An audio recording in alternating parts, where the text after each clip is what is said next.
Je voudrais vous présenter le robot Da Vinci en train d'opérer ce patient. Cette machine fait plus de 2 mètres de haut et plus de 2 tonnes. Et vous voyez, le chirurgien, il est dans la salle, mais pas au contact du patient. Et il va...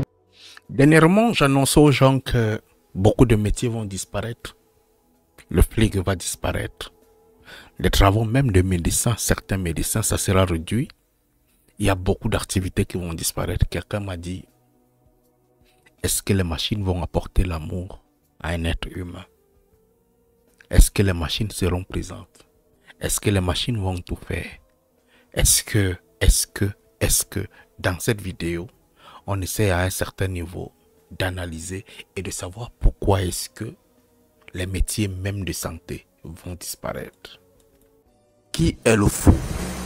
Si tu vis encore dans l'obscurantisme profond, le baldachin des encéphales euphoriques, bienvenue à la bioluminescence. Vous voyez, Da Vinci a été créé, c'est un robot qui est capable d'opérer. Qu'est-ce qui se passe? Le médecin est ici. En France, par exemple, il opère une personne qui est en Afrique. Quelqu'un est en France, il opère une personne qui est en Afrique.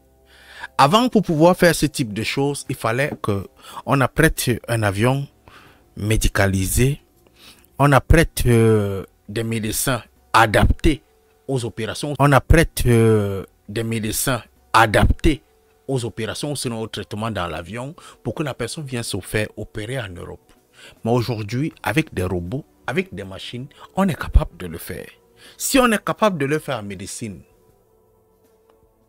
avec l'intelligence artificielle, tu ne te poses pas de questions. Écoutons. Bouger ses mains et ça va bouger bien évidemment tous les petits instruments qui vont assurer une chirurgie vraiment micro-traumatique et une bien meilleure récupération aux patients. Ce robot a été mis en service dans les années 2000 et c'est une vraie avancée technique. C'est vrai, nous sommes dans les années 2000 ici, mais j'aimerais vous poser une question. Aujourd'hui, dans les années 2023, qu'est-ce qui s'est passé au milieu? Ces robots travaillent depuis longtemps. Mais aujourd'hui, en 2023, il y a des machines sophistiquées, développées. L'Europe ayant compris que la main-d'œuvre commence à leur coûter très cher. Par exemple, lorsqu'aujourd'hui vous allez trouver des infirmiers qui commencent à avoir pratiquement les mêmes salaires que les médecins.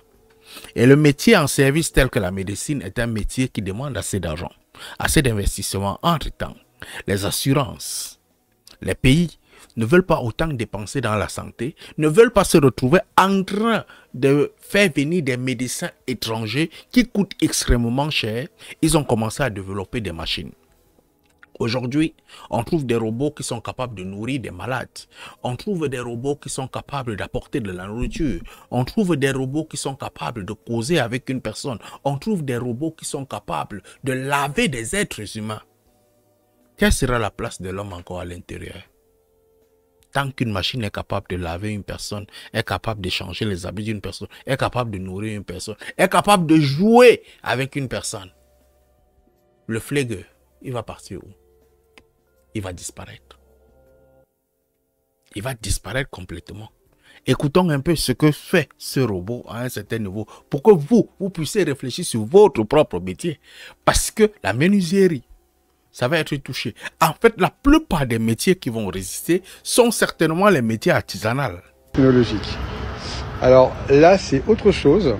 Grâce à ce robot, un chirurgien basé à Londres a opéré cette banane en Californie via le réseau 5G. Donc vous voyez les applications qu'on peut... Attention. Pendant la période de Corona, on a essayé de mettre le 5G en place.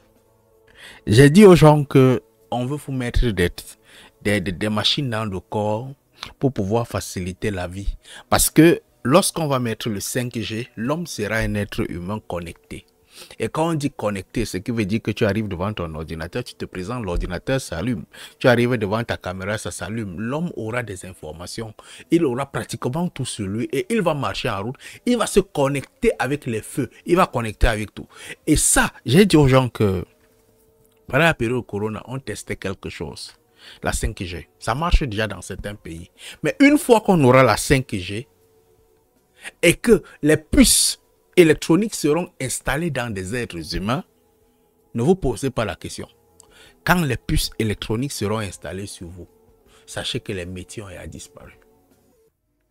Le jour qu'on installe les puces électroniques, les puces RFD, je crois bien, lorsqu'on va les installer sur vous obligatoirement, sachez que les métiers ont déjà disparu.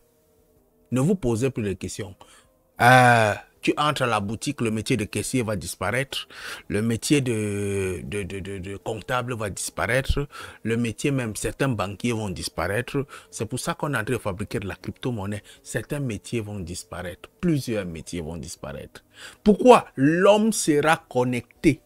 Et quand on dit homme connecté, il y a des caméras partout, il y a tout. Sur toi, tu marches avec la puce. Et vous croyez que quoi? Quand on va arriver à l'hôpital, le médecin saura déjà que tu viens à l'hôpital.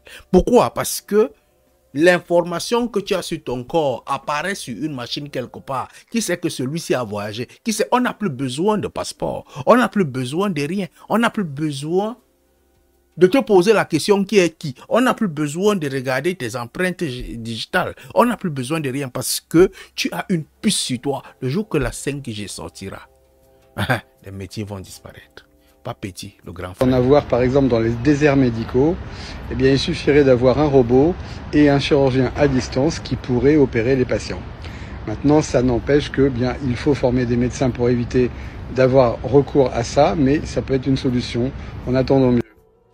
Évidemment, c'est une solution en attendant mieux.